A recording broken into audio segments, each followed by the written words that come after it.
Hello, everyone. Welcome to the Triangles Meditation Group. Today is June 13th, 2022. And we'd like to begin, as we do each week, with a brief moment of silence, followed by a sounding of the noontime recollection. So let's link with the Worldwide Triangles Network.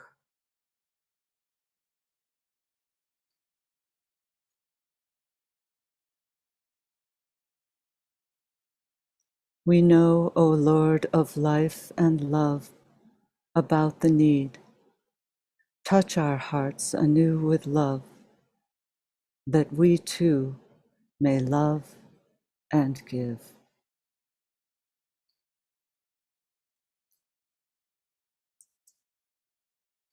So we do have an abundant opportunity at this time in the annual cycle to follow that injunction of the Christs to love and give in this lead up, these 3 days leading up to the Gemini festival, which occurs tomorrow morning in New York at 7:51 a.m. And so you can adjust it for your time zone, and hopefully as many of us as possible can be linking up in consciousness at that time, making our alignment with the subjective center of love and light, and sound the great invocation. And as we do so, we provide a means whereby all of the outpouring of prayers and meditations that are issuing forth at this time throughout the world can be directed by this group, by those who stand within the heart center of the new group of world servers, lifting the cry of humanity to that heart center.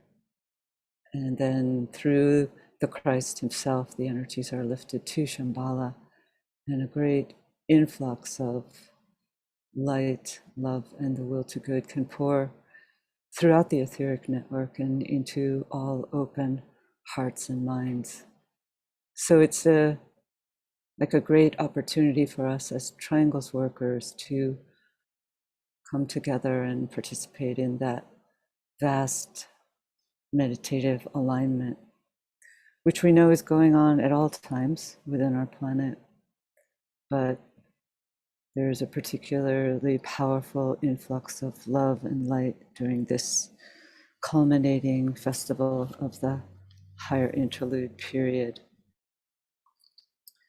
So I just wanted to ask Michael to place into the chat box for anyone who might like to cooperate in promoting the Great Invocation and World Invocation Day, to distribute through social media, through their friends on Facebook and their email contacts, the 2 videos that we have, as well as a link to the World Invocation Day website that gives information for people. So it's a means of outreach, and it's only through the collective aid of all of you that this great opportunity can be shed abroad.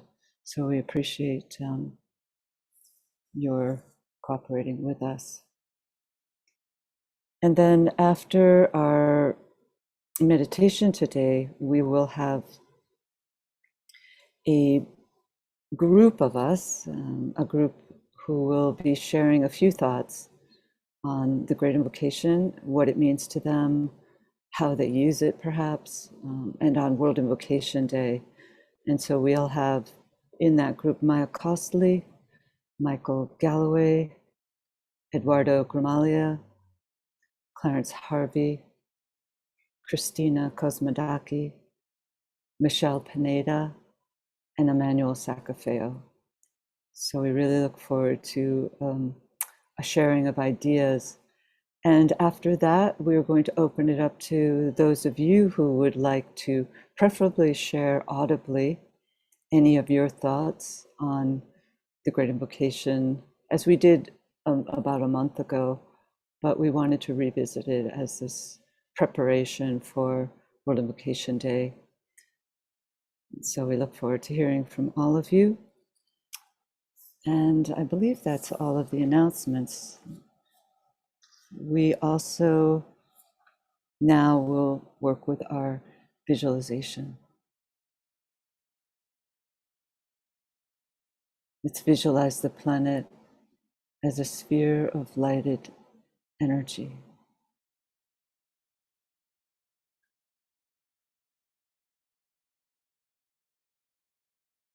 And visualize within that sphere a triangle made up of the three primary planetary centers: Shambhala, hierarchy, and humanity.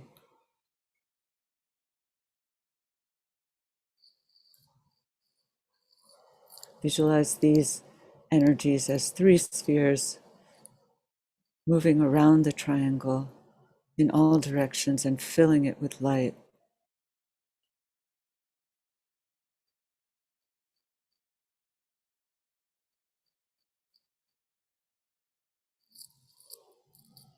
Superimpose upon that triangle a five-pointed indigo star, the star of the world teacher, linking east and west, past and future, radiating the energy of love wisdom.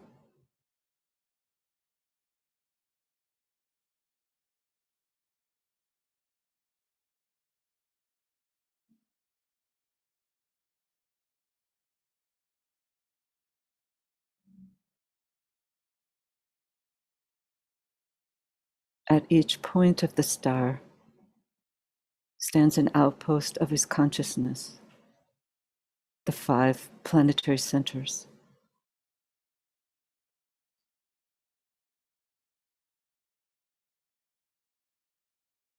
Visualize the energies radiating forth from the center through the 5 points of the star.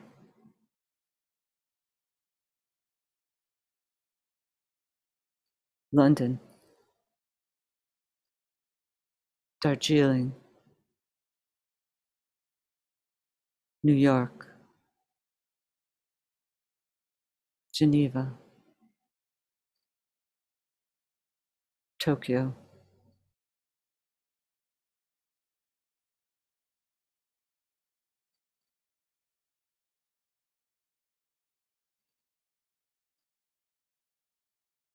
Visualize these outpouring energies enlivening small groups gathering everywhere, aiding them to focus and direct the energies into the consciousness of all humanity, solving its problems, creating right human relations, restoring peace on earth.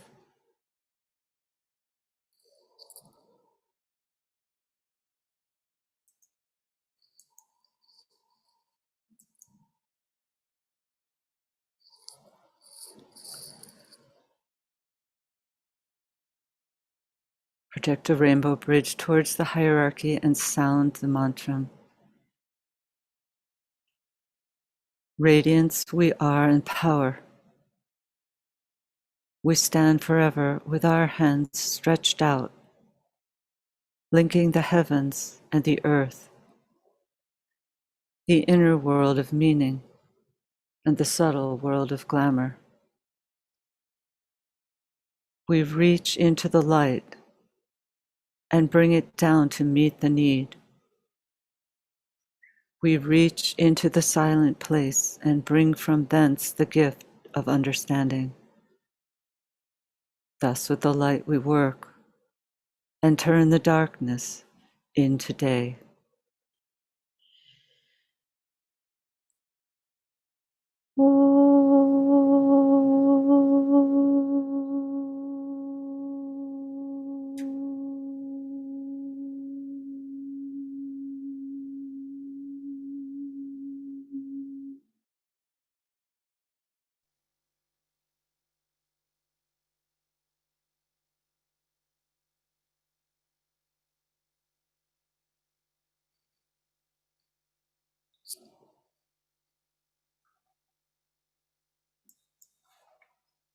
I also forgot to mention that tonight at 6 p.m. we will be holding our Festival of Gemini here at New York headquarters. So we hope that as many of you as possible can join us for that event. So we're approaching this, as I said, this culminating festival of Gemini, a great second ray energy inpouring into our planetary life, focalizing through the Christ, the great second ray Lord. And this is a depiction of the great second ray star of Sirius. And in a certain sense, this festival is very linked with that great star of sensitivity. So we can just hold that in our minds because it greatly augments the inpouring energy of the second ray, the ray of the Christ. And as we've been focusing upon in the 3 Arcane School conferences, which many of you have probably been able to attend, we've been focusing on the light supernal. And surely this influx of this rarefied light finds its highest point, perhaps, in the annual cycle of inpouring energies at this Gemini festival. And so we're really in that full tide right now. We're standing in our way as outposts of that energy in our environment. And we're told that the Christ himself stands as a lens through which that rarefied light pours into our planet. And of course, we and he use the Great Invocation as a means of channeling and distributing that light supernal. So the invocation, we know, becomes its perfect vehicle. It's to the extent that we begin to use it in group formation, standing with the Christ and the united hierarchy, we become outposts of that energy. And it's a 7th ray mantra. It's a 7th ray energy that is also working out in our world as we enter into the Aquarian age. And so it was very interesting to me to hear a comment made at yesterday's London conference about the 7th ray being a ray of interlude.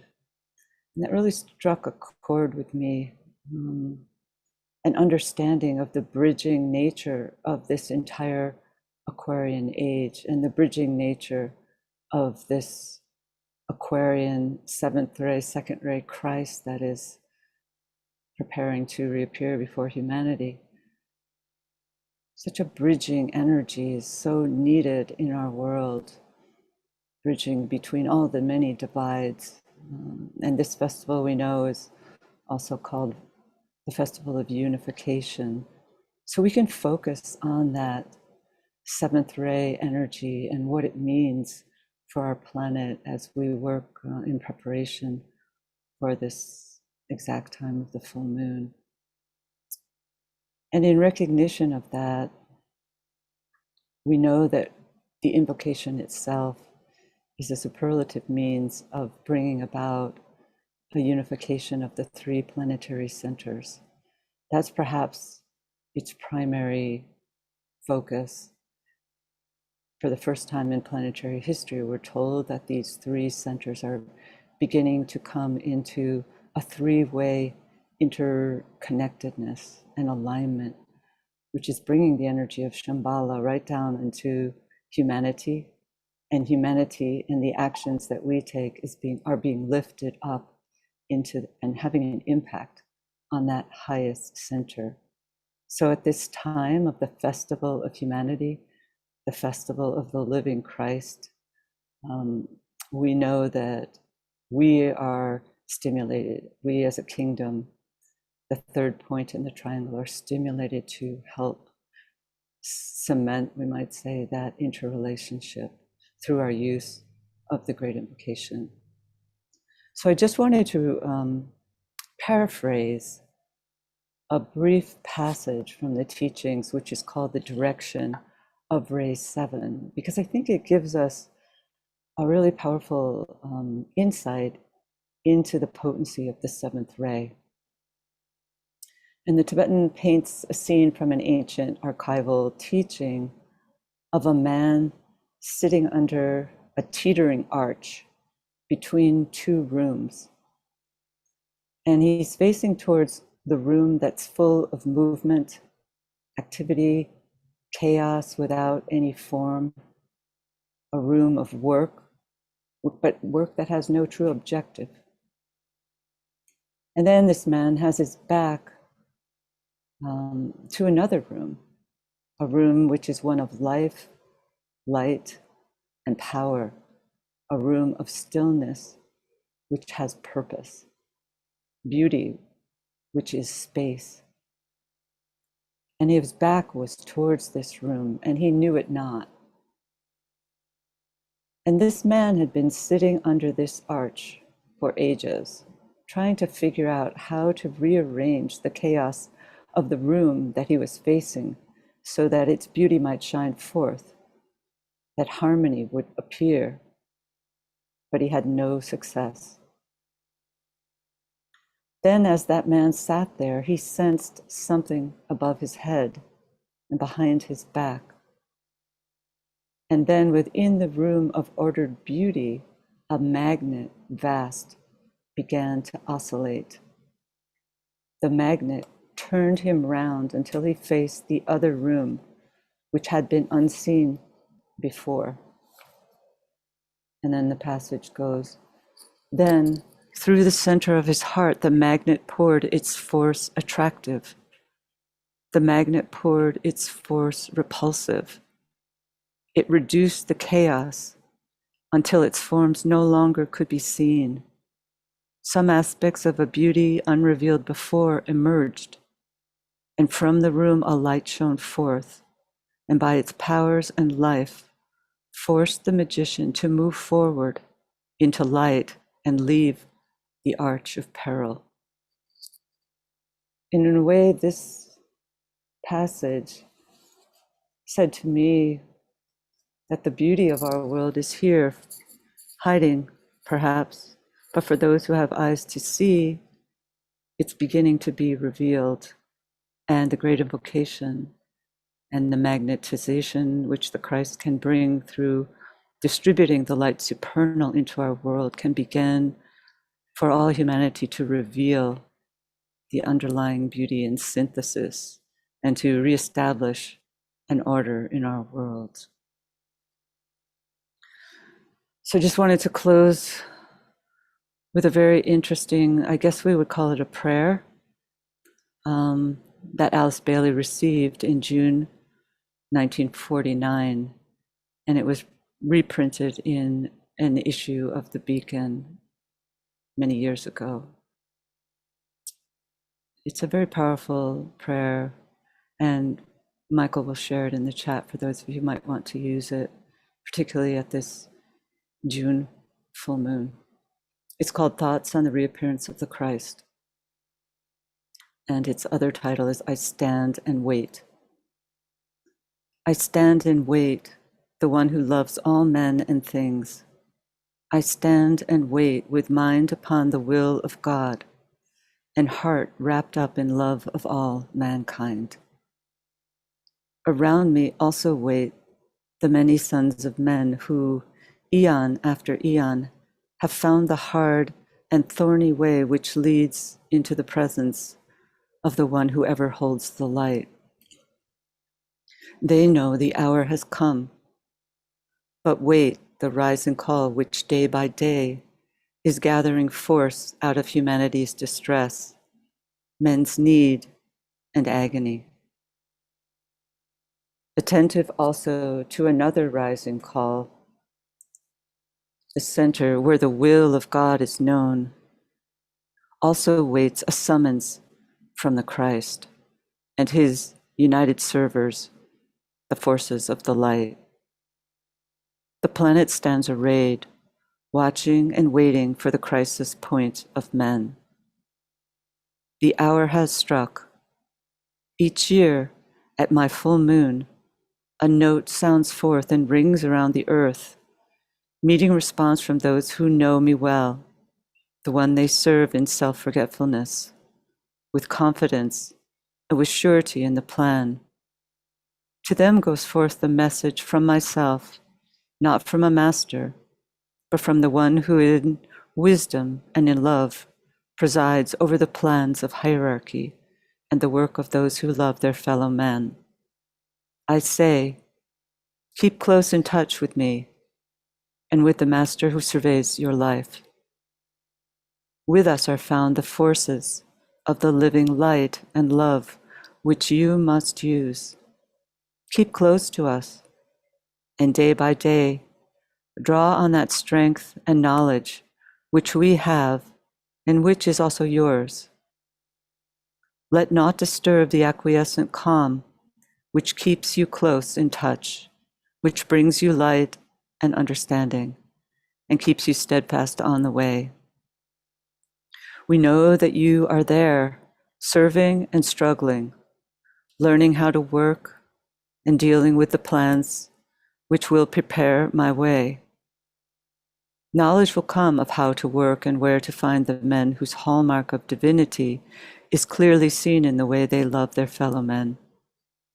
They are the ones we need, and they are the ones who can prepare my way. Keep close to men and see within mankind the working of the plan, which will bring us to the outer realm of life. I stand in readiness, and so do those who love and serve the plan.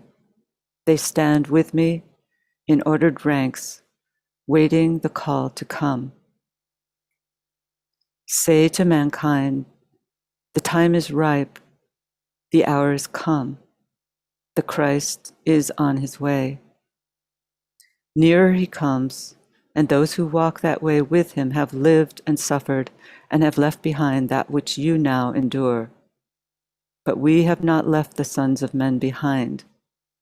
We now return to bring to you light and life and peace, a peace which now can be, because goodwill is largely mankind's inner urge. Thus will be brought full glory to the greatest one whom I and you and all men serve, even though they know it not. The path which I must tread to reach your place is one of light, its quality goodwill, and it is almost ready for my feet. Work on. Failure is not for you. I come.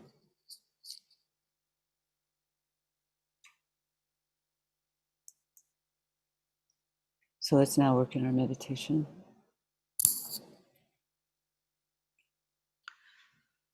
Coming together as a group, standing at the center of the evened arm cross of discipleship on the mental plane.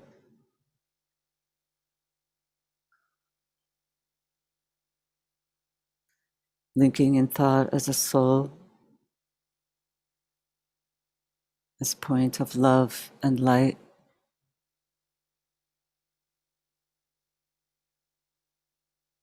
With all people throughout the world who are working in this Triangles meditation group.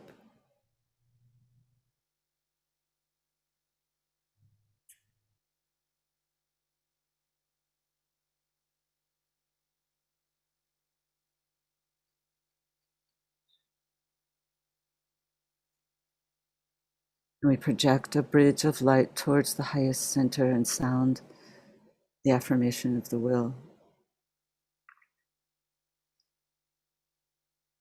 In the center of the will of God, I stand. Naught shall deflect my will from his. I implement that will by love. I turn towards the field of service. I, the triangle divine, work out that will within the square and serve my fellow men.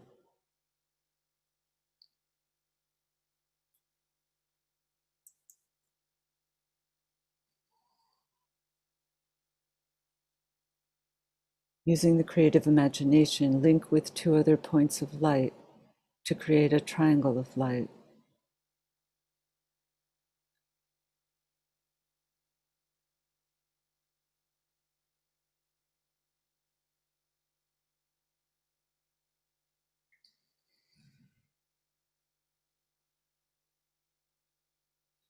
Visualize the triangle in which you are working as an essential part of the Radiant Worldwide Triangles Network.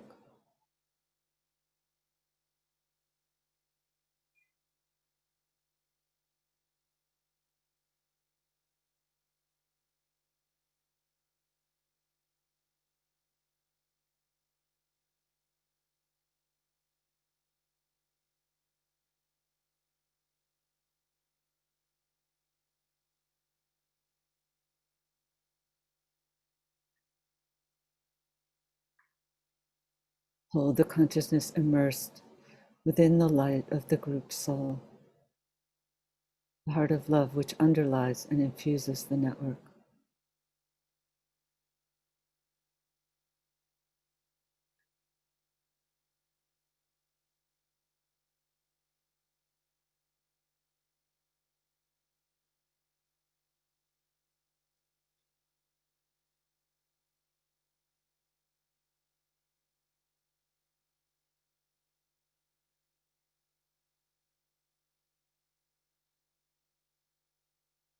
Now lift the consciousness to the world teacher who stands as the heart of love at the center of the spiritual hierarchy and also at the heart of each triangle.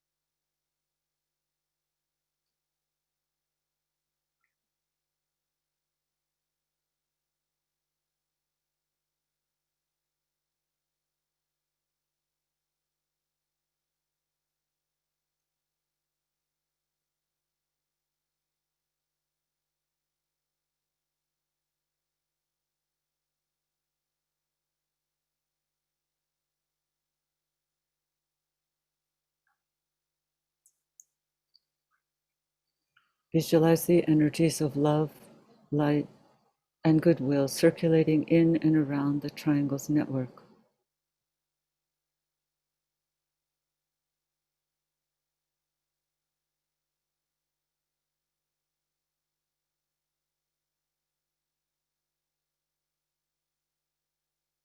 Visualize these energies unifying and eliminating all divisions within humanity, healing and transforming human consciousness, and establishing right human relationships.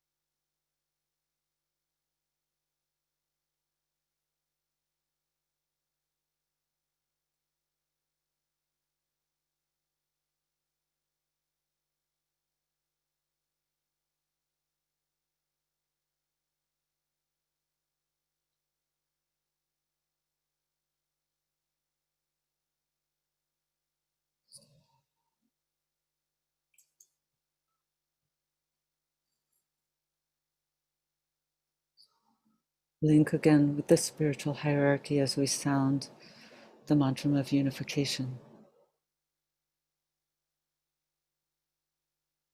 The sons of men are one, and I am one with them.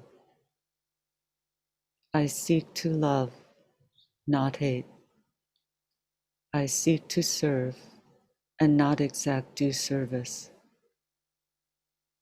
I seek to heal, not hurt.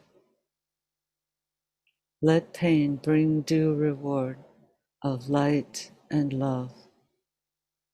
Let the soul control the outer form and life and all events, and bring to light the love that underlies the happenings of the time. Let vision come and insight. Let the future stand revealed. Let inner union demonstrate and outer cleavages be gone. Let love prevail. Let all people love.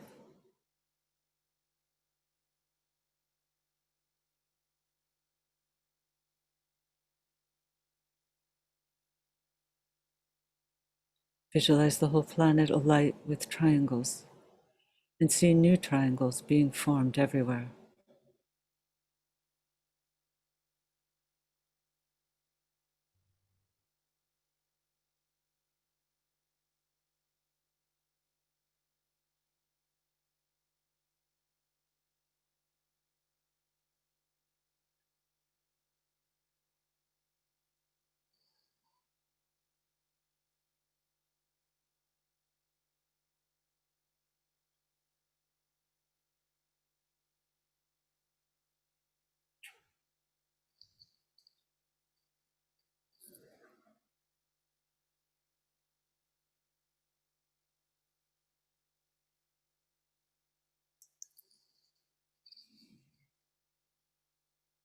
Sound together the great invocation.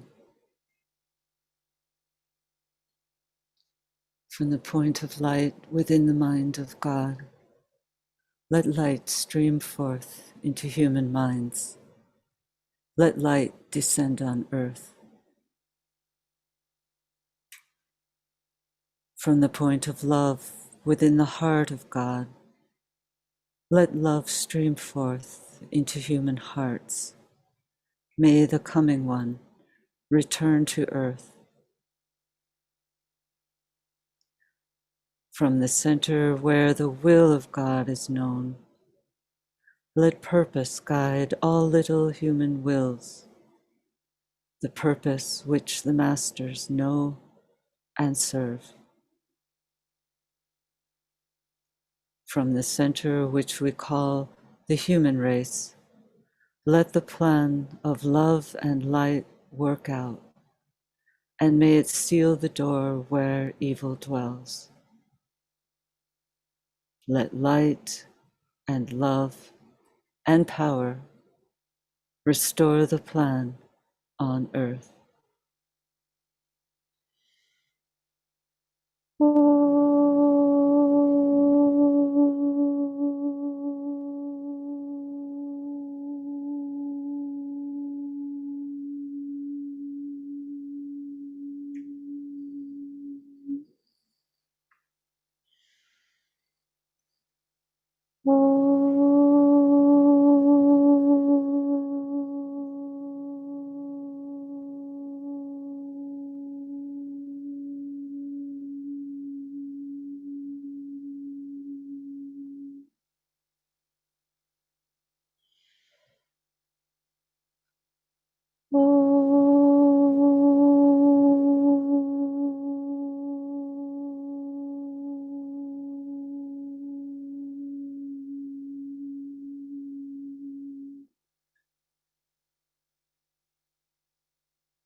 Thank you, everyone.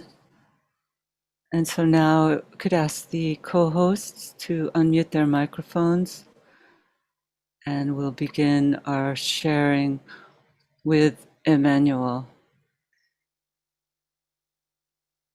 Hello. Hello, Emmanuel. As we have been told,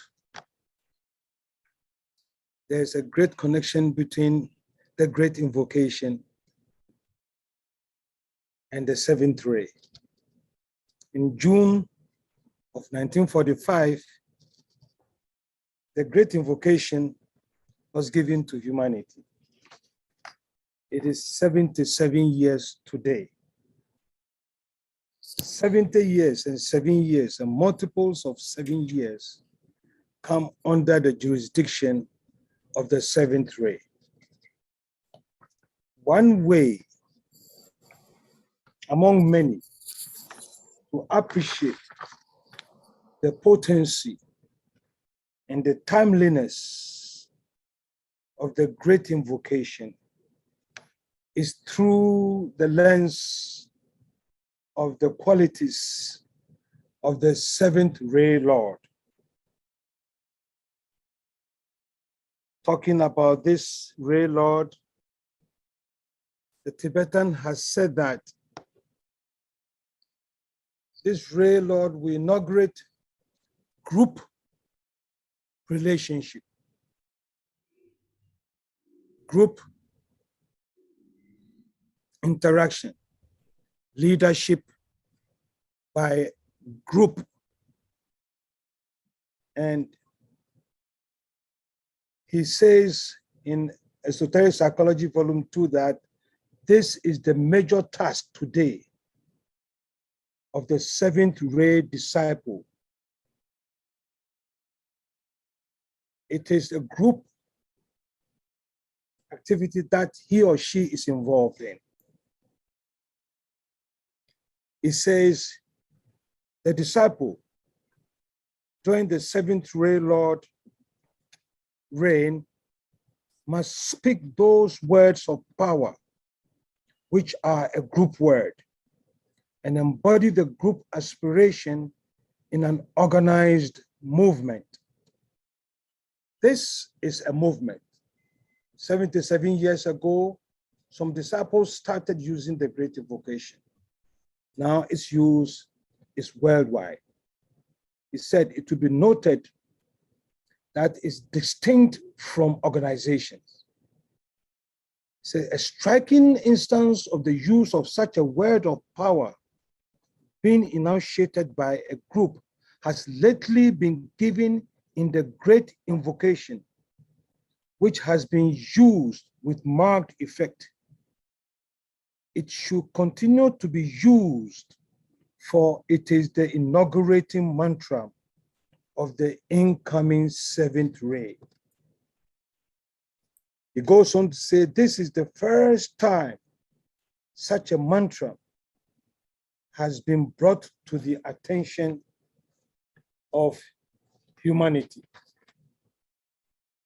The Christ, we have been told, uses the Great Invocation. It is an interesting piece of information to know that we use the Great Invocation and the Christ also uses the Great Invocation. The Tibetan also says, if it is true that there is only one substance and one spirit,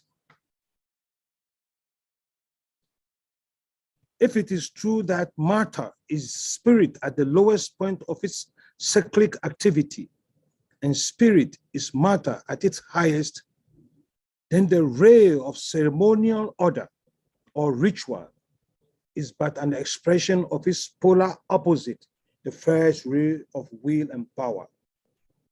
It is the same expression of potency under another aspect. Says the power or will of God expresses itself through organized processes of the seventh ray. The geometrical faculty of the universal mind finds its most material perfection on the physical or seventh plane by working through the seventh ray. He goes on to say, this is why in this present period of transition, the Lord of the seventh ray is taking over the control of affairs and the ordered working out of the plan so as eventually to restore stability to the planet and give the incoming Aquarian influences a stable and extended field in which to work. We are in propitious times, and our recognition is crucial to the degree to which we can make sacrifice. Today, an ashramic triangle of the second ray, the first ray, that is Master Moira's ashram, Master Kutumi's ashram, and the Tibetan ashram are a focal point of the energy that is pouring through the seventh ray to the world. And daily, as we say the great invocation,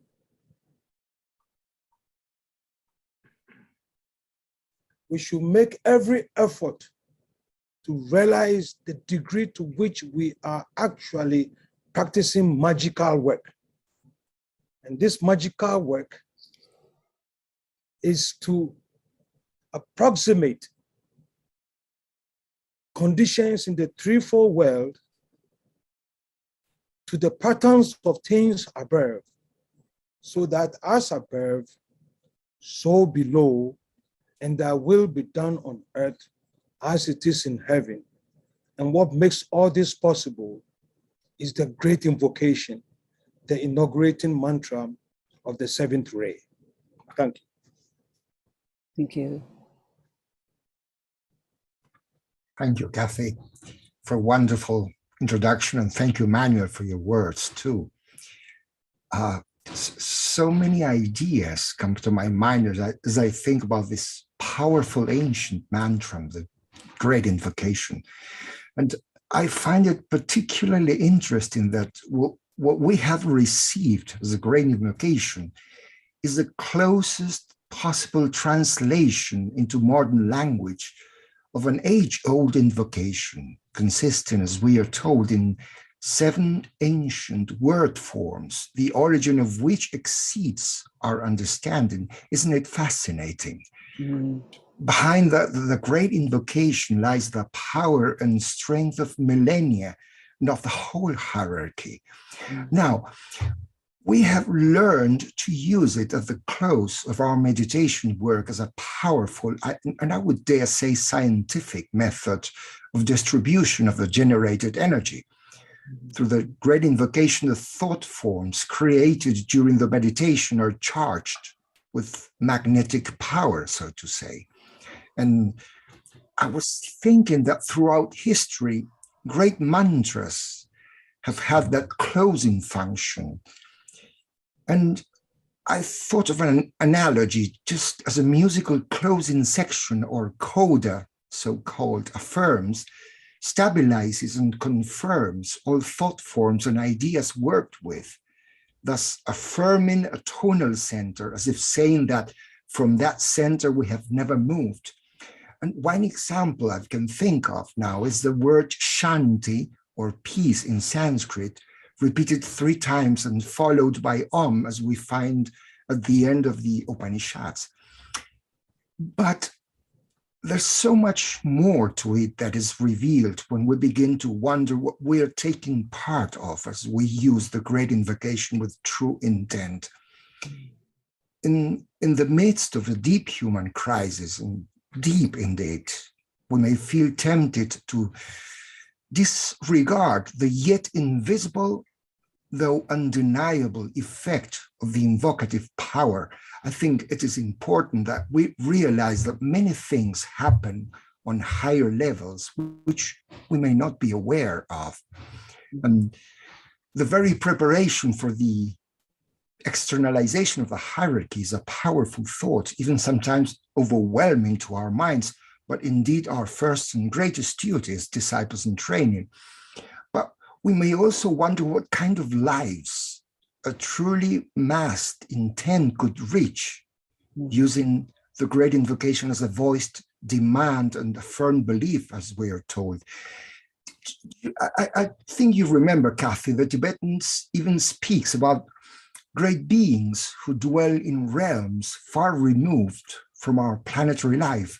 And these realms amassed spiritual purpose of vast numbers of human beings. can be far-reaching enough to pierce. This, I think, sheds some light on our task of teaching humanity on a large scale to repeatedly use this invocation until it becomes a world prayer.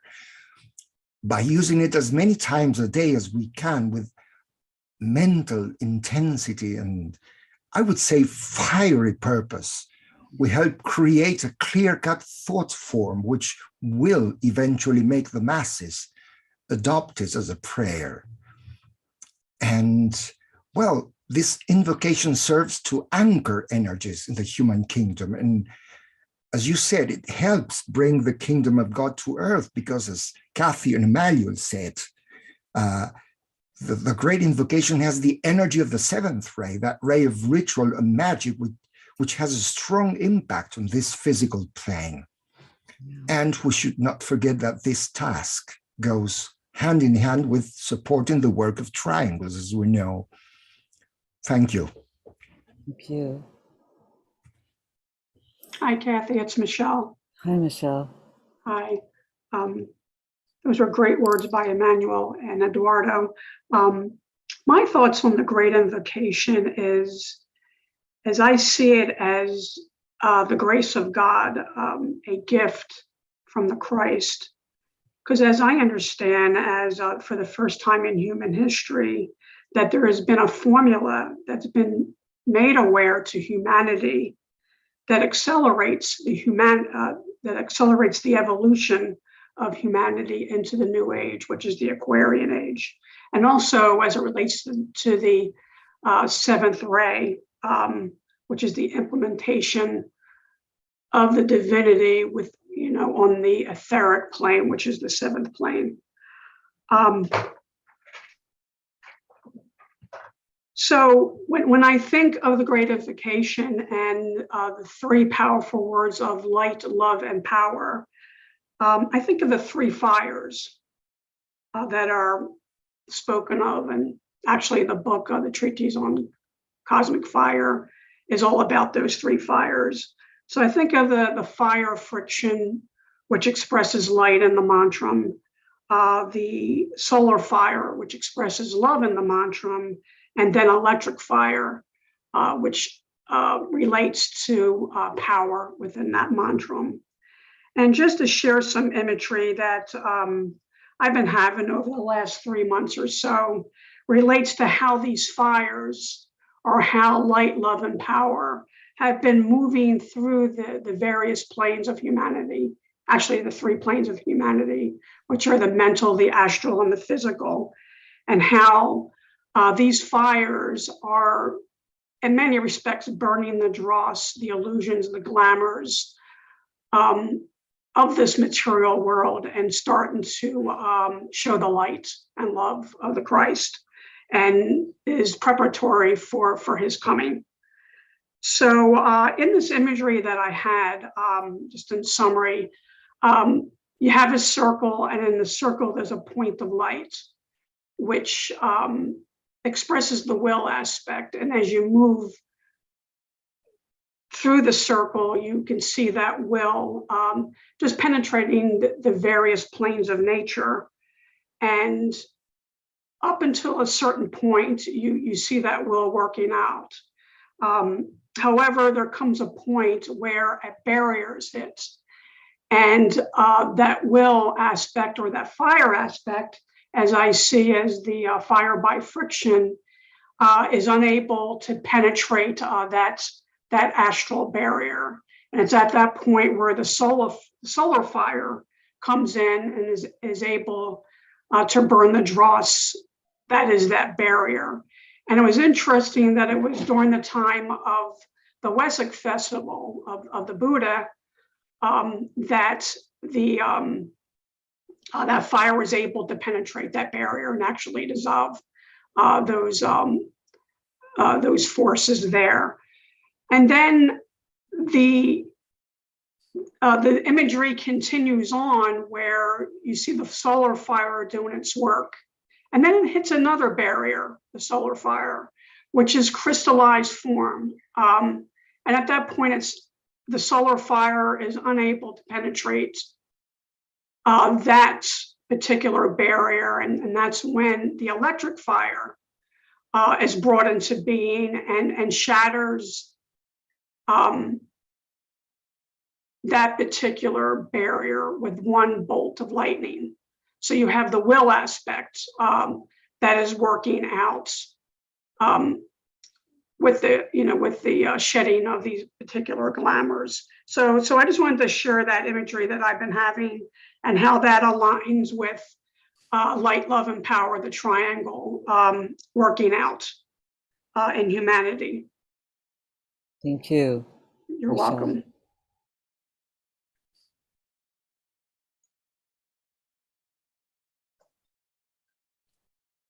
Who would like to share next? I can go if you'd like, Kathy. Can you hear Sure. me okay? Mm-hmm. So I just wanted to share sort of a very sort of simple experience that I've had over the last many years with the Great Invocation. I've been meditating myself for over a decade, since my early 20s, and in the arcane school for some time, and using the triangles meditation as well, about the same amount of time. And I've always found in meditation, probably almost always, that the mantrams, or when I use mantrams, I've always found it very distracting, almost as if it breaks this sort of subjective connection that I worked so hard to establish. And in the triangles work, and also in the meditations we do in the arcane school, we do use mantrams, and we always close with the Great Invocation. And so I've used those over many years, and it's taken me a very long time to sort of get over the fact that the sort of separation between the subjective part of the meditation and this very sort of mundane use of words, what always feels like so many words to really say, what Eduardo highlighted is really just 7 great word symbols. And even beyond that, really just 7, even beyond that really has like one cohesive meaning or note in a way as well. You could probably think of it as having sort of one, being itself one statement, one invocative act. And so in contemplating, why is this sort of annoyance with the words, there, or sort of dislike of voicing mantrams in meditation. And I think after some reflection that it's because there's a sense, I think, of something so powerful, something so beyond the mundane, beyond the 3 worlds, beyond the personality, beyond all of that which is sort of separative or unholy in any way. A sense of that, and then a sense of, I guess, just the words themselves or the forms, in a way, being so empty. You're not quite really living up to that sort of high stature, which we know that invocation and also many other mantrams represent. And I realize also this is, a basic glamour, the sense of sort of inadequacy, or being unable to bridge the gap between those 2 things in a way just draws, creates a barrier of separation. So that's, personally speaking, a glamour that has to be overcome in myself. But the whole point of sort of explaining this is the realization that I came to through all of this is that the power of the Great Invocation especially is not in the power of one individual using it. It's really a group mantra, and it's to focus the invocative appeal of humanity as a group for more light, love, and goodwill. And so I think as we use the Great Invocation, and especially during this time of the year, it's important to really reflect on what does it mean to work as a group, to sound a mantra as a group, and to, I guess, have faith that the sounding of those words, when we are linked up with that inner source of soul, that spiritual self, and when we strive to bring that spiritual self to bear on all of our daily life, thoughts, relationships, interactions with others. That effort to bring the soul forth is what will enable us to sound the invocation with the requisite power it needs to do its work and to evoke those higher spiritual potencies. It's not up to us necessarily to wield the higher potencies, but rather to be that sort of mediating principle whereby they can make themselves expressed. Thank you. Thank you, Michael. Yeah, wow. Some of the thoughts and information that has been shared today,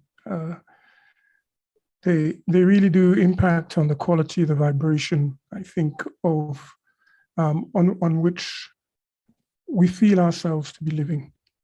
I think this also connects directly with this question of the Great Invocation. I want to say just briefly that I think it really is important, our own connections and sense of connection with this instrument, which belongs to no one of us individually and certainly not either to the group. And that the perspectives that we bring really, they're all important. From my own experience in working in education and my long experience in the martial arts, they've really colored how I look at this mantram. And so it tends to mean that everything that I read and hear and see in connection with the Great Invocation, I tend to look at sooner or later through the lens of what it means for our learning and our teaching, and what it means in terms of ourselves as workers with energy, especially in the kind of ritualized context of martial arts. So there is, of course, a great deal that could be said around all of that, but it comes down, I think what's relevant here is, for me, is that with the tremendous amount of energy and potencies that we sometimes intuit or slightly taste or get insights into, of what is involved in this question of invoking and the invocation of higher centers of livingness and of energy, both on our planet and beyond. What does it mean to me today, and maybe especially tomorrow on the Gemini full moon day?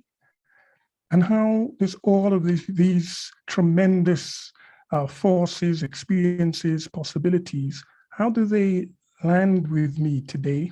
How am I going to spend the day? I was particularly struck with Emmanuel's reminder that, in fact, this full moon marks 77 years since the giving out of the Great Invocation to humanity. I was struck with that, not only because 77 is 2 sevens, which in a way brings a seventh ray with an underlying two-ness, the second ray, but also because in my own research into the words, there are 2 words in the Great Invocation which carry that number, 77, as the gross numerological number. The first word that comes is Christ, and the second is power. And it seems to me that these abstract numbers, when we look at them from a certain place, it starts to awaken our sensitivity to higher possibilities.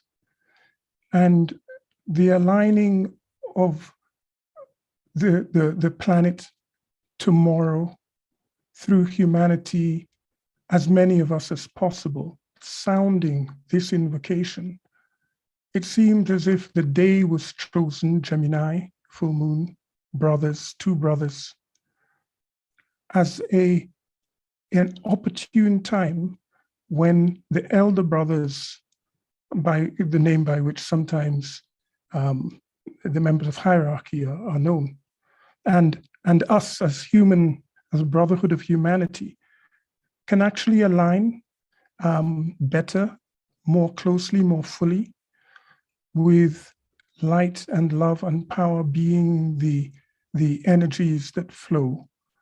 And I tend to see these as a blending energy of higher livingness, so that in some places, the balancing and the rebalancing in our relationships is to do with more love. In others, it's more intelligence. The love is not in question, but it's the intelligence and the creative intelligence of how to solve practical solutions on the ground, practical problems on the ground. So at other times, it's really just more power is needed, the power to stand and articulate what it is we believe in, the values we hold to be dear, rather than to be quiet on them, etc. So I just want to close by thanking everyone who's spoken so far, and to acknowledge that at the end of the day, with all the words and the many, many words, part perhaps of our work, especially tomorrow, is to sound and do our work in all simplicity. And I believe that the greatest simplicity with which we can work, I, for one, will be kind of listening for what is not said, for the subtler counterparts of all that we are hoping and saying through these words. So I should end there. Thank you. Thank you.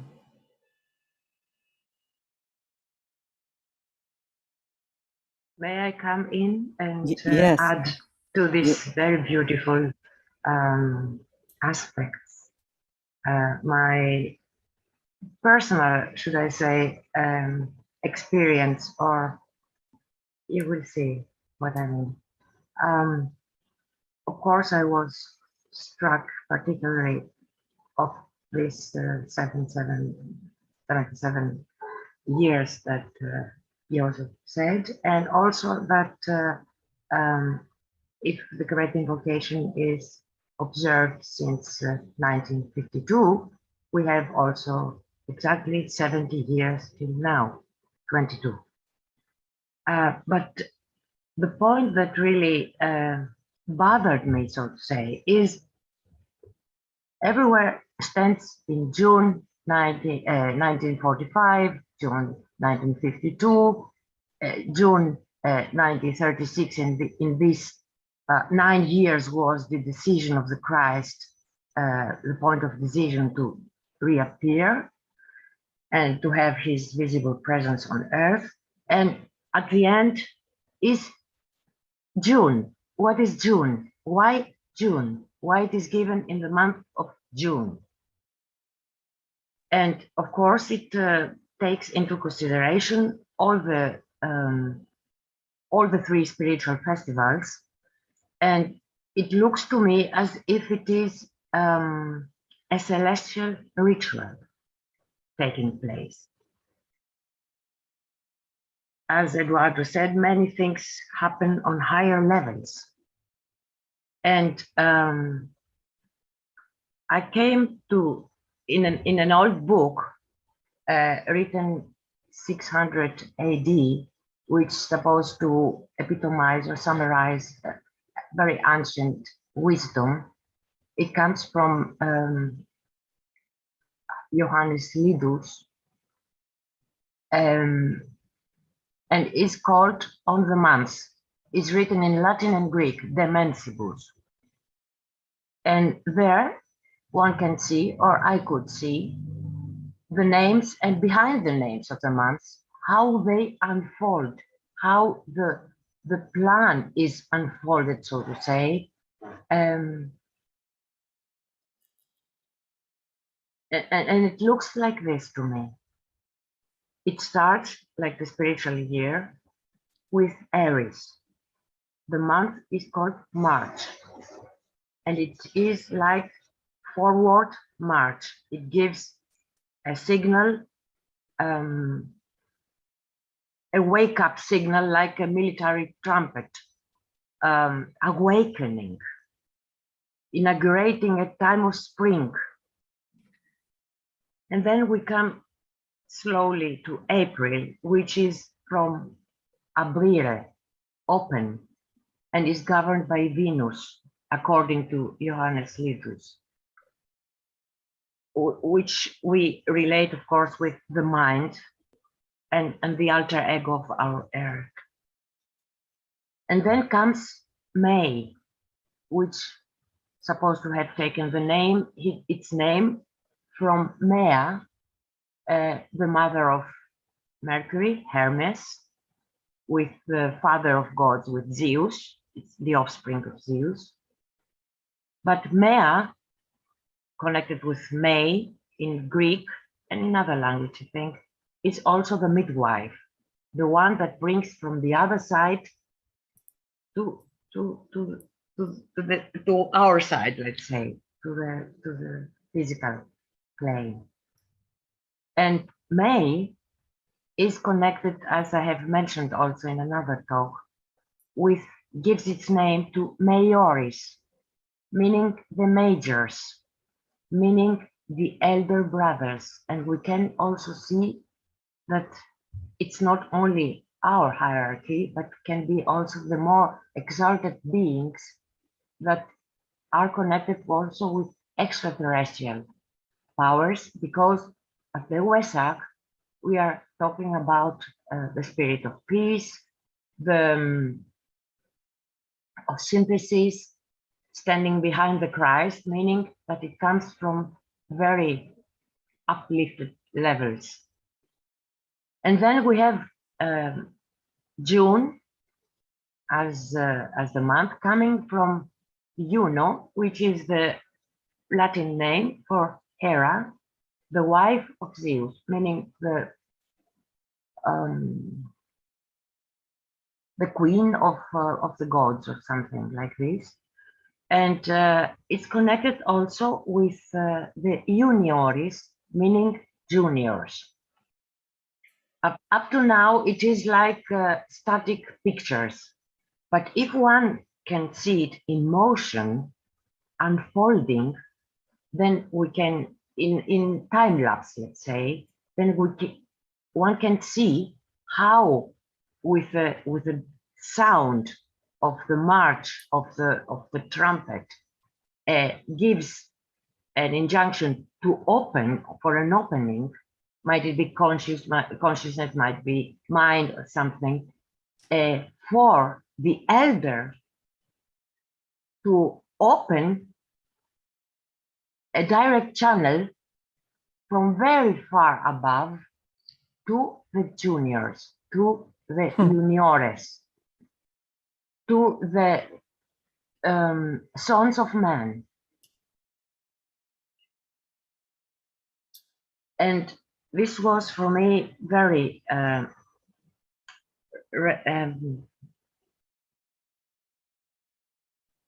it gave a sort of geometry, so to say. It gave a pattern. It gave, I could see it, or I could paint it, so to say.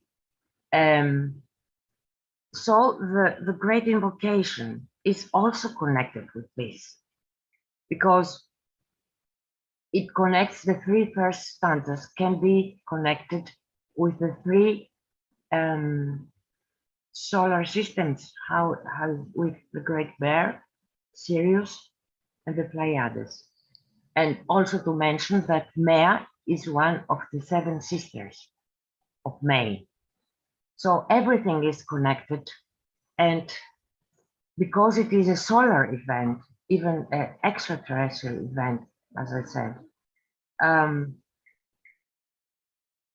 this is also the reason why the Great Invocation, apart from a 7th ray mandram, is called a solar instrument. And we know that Gemini is connected with the heart of the sun. And from the heart of the sun, through the hierarchy and through the heart of the hierarchy, the Christ, it precipitates on earth. And it's not only a sound, it's not only word forms, but I think that we are closely to see it, to be possible for us to see the whole pattern and connect with it and be that, not just pronounce that, not just to be impregnated, let's say, because it is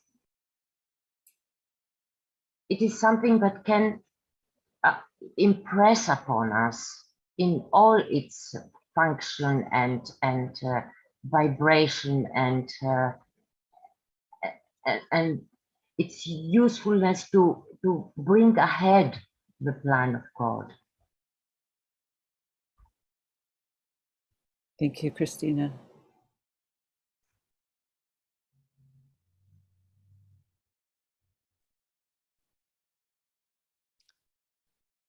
In listening to everybody's words, the only thing I can think to add is my meditation lately on light supernal and its connection to the Great Invocation.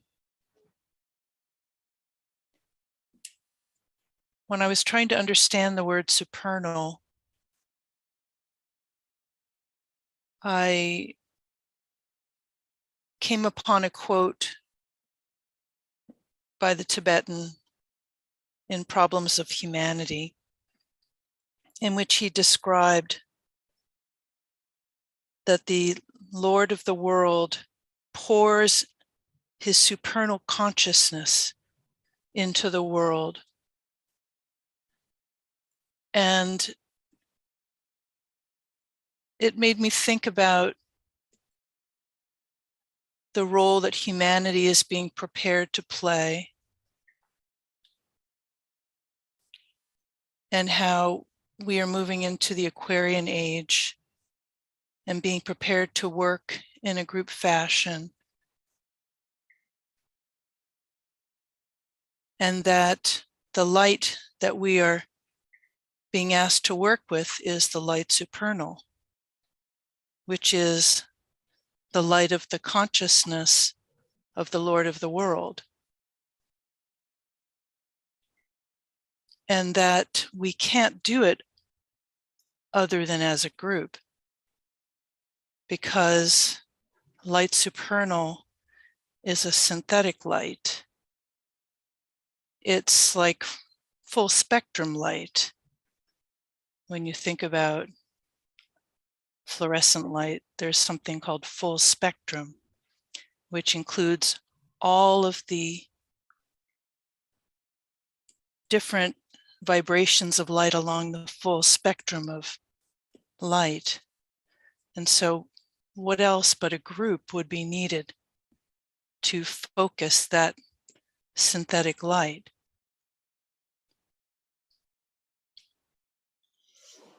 And the Great Invocation to me is connected to this because it is one of the ways we're being asked to focus that light.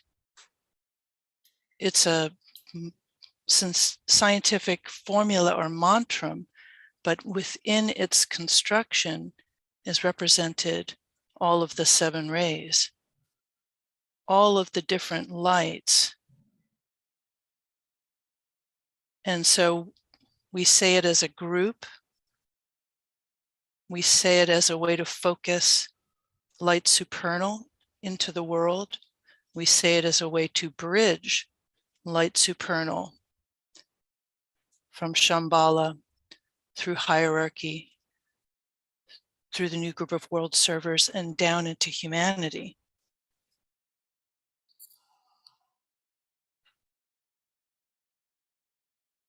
So it's not surprising to me that this is a 7th ray invocation, and that it's being used to do this very thing of connecting the highest with the lowest.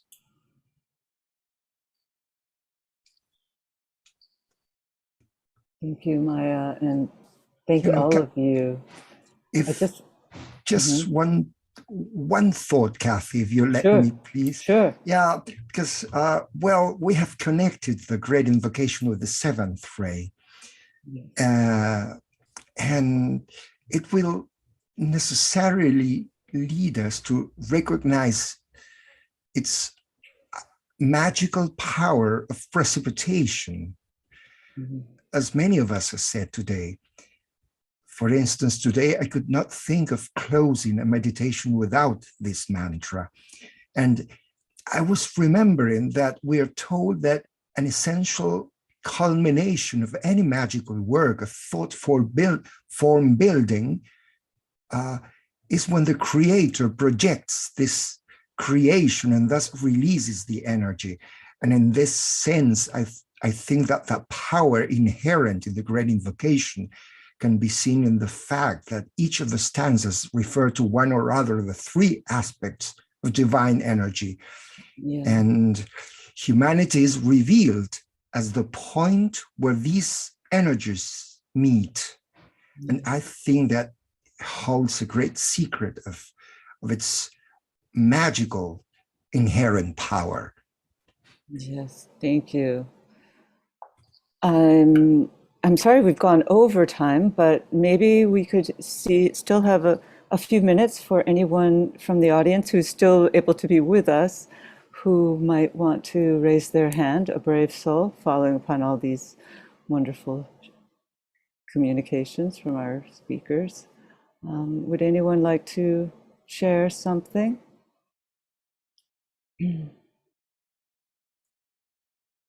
Well, there's many comments in the chat box. Oh, there's someone. Okay. Lucella? Oh, thank you. I'm totally new here, but I'm only here for the second time. But everything I've heard the last time and this time really does resonate. I know that we're going through a period of change. That's clear with everything that's happening in the world. And I feel blessed, graced to have been able to listen to you and to be able to join this group on these two occasions. But I just want to know, how do I move this connection forward? So if somebody can, just give me some guidance on how I connect, who I connect to, in order to be able to join one of these triangle groups, because I think that what you're doing is extremely important and really powerful and most necessary at this time. Well, thank you. I think I saw that you had written asking to form a triangle in the chat box, and I think 2 other people have agreed to do that. So we'll connect you with them and you can form a triangle. And how would you connect me? Should I put my phone number in the chat box, or do you to register, you had to give us your email, so we'll have your email. Okay, good. All right. Thank you so much for joining with us. Thank you. Bye-bye. And Sam, let's see. Trying to ask you to unmute your, let's see, ask unmute. There you go. Sam, hello. Hello, thank you all. Wonderfully inspiring. And I mean, so much of all we learn comes from all of us and what we share, and from the school and the Lucius Trust. And I just wanted to put in a couple of 2 really simple examples that have happened over this wonderful time. And one was, I was looking at a plug and I saw that, I think this is true everywhere in the world, but we have 3 wires for every plug to bring in electricity into our homes. And you could see them as, because you've got positive, the negative, neutral, and the live, and they could represent all 3 of the main rays coming into our homes as an example. And another simple little thing was, I was putting 3 drops of essential oil in my bath, and it didn't matter where the water moved to, but it always stayed and formed a triangle, which of course doesn't happen with a square. So it's just simple things to say, these miracles are everywhere, showing that we are on the right path. So thank you for all of you and all you do. Thank you, Sam. All right. Well, we will certainly share the chat with all of our speakers, and thank you all so much for contributing. Just one final thought that came to my mind when I was listening is that phrase, that's added to the ancient mantra, a final phrase that the Tibetan has given, lead us from chaos to beauty. And he gives a visualization accompanying it. And sometimes I use that when I'm sounding the Great Invocation, visualizing our planet, the top of our planet with a great sun, and radiating out forth from that sun is a translucent energy from each of the 7 rays, which he asks us to use and see as covering and maybe we might say healing the harsh colors that are presently surrounding our planet and overriding them with this translucent synthetic energy. And I think when we sound the Great Invocation, that's what we're doing. And so let's just close with a moment of silence, visualizing the planet, perhaps overshadowed by that sun and radiating energy of the rays, 7 rays.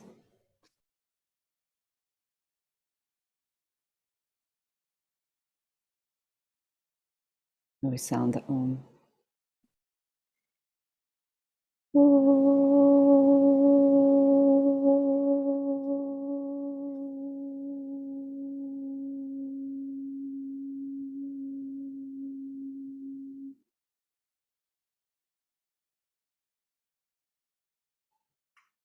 Thank you.